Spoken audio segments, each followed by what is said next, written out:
Hello and welcome to another episode of HUTV, Huntsville Utilities Television.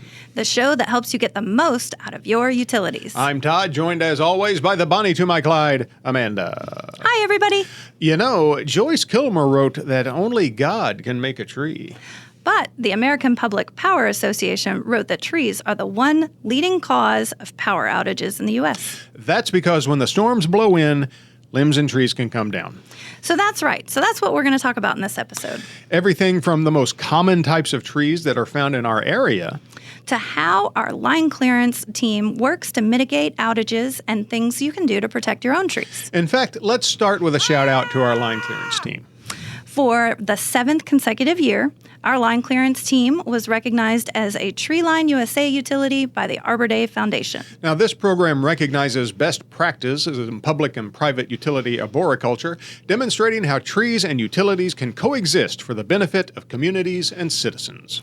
Our line clearance team works hard to maintain the balance of protecting electrical equipment from trees while also making sure those trees thrive. So congratulations to them on this much-deserved award.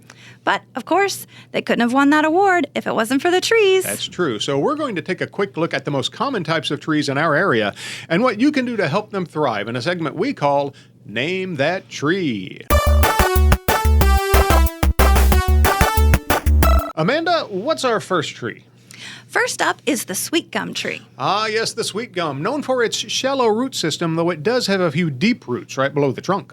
The key to helping the sweet gum thrive is to remove any dead, damaged, or diseased limbs as soon as you spot them. And here's something I bet you didn't know. Despite its name, you can't chew or blow bubbles with those annoying spiky balls it drops all over your yard. I think everyone knew that. Well, I wish someone had bothered to tell me. All right, well, next up is the tulip poplar, Which is actually a type of magnolia. With early spring pruning, this tree can reach heights of 90 to 120 feet.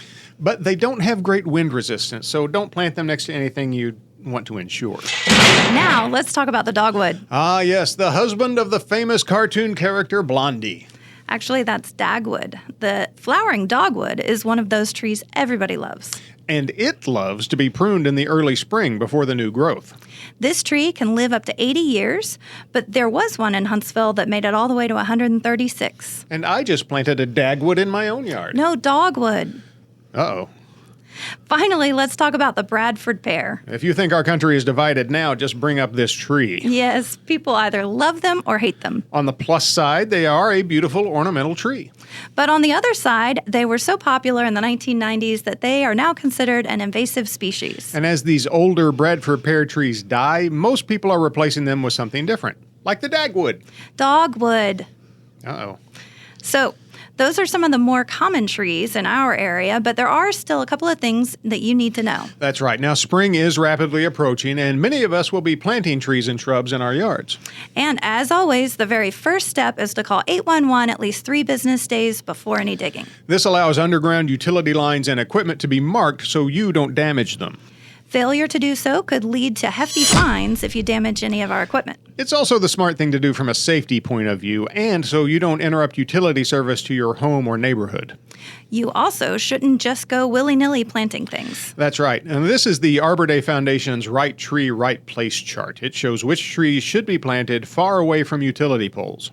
Also, where you plant can impact your energy use. For example, taller trees that produce a lot of shade can keep your house cooler in the summer, reducing your energy costs. You can find this chart and more information on our website, hsvutil.org.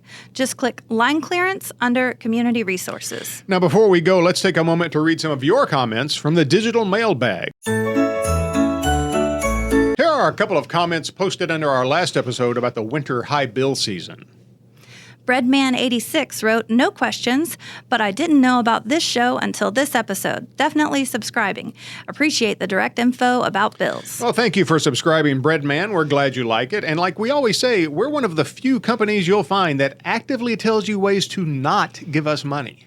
Buku995 wrote, "Thanks for this update. This is the type of accountability and communication we need." Well, you're very welcome. We believe in doing as much communicating as we can with our customers, so feel free to send us your questions. You can post them in the comments section of our YouTube channel, or you can use any of our channels on social media. Now, before we go, we want to remind you that the electricity provided by Huntsville Utilities is farm fresh. Our voltage farmers tend their fields with loving care, waiting until the moment of peak freshness to harvest those amps, bottle them up, and deliver them to your table. Huntsville Utilities electricity, if it was any fresher, you'd slap it. That's it for this episode, but before we go, don't forget to like and subscribe and ring the bell so you don't miss another episode. Indeed. So until next time, I'm Todd for Amanda and all of us at the award-winning HUTV saying thanks for watching, and remember, you can't spell utilities without you.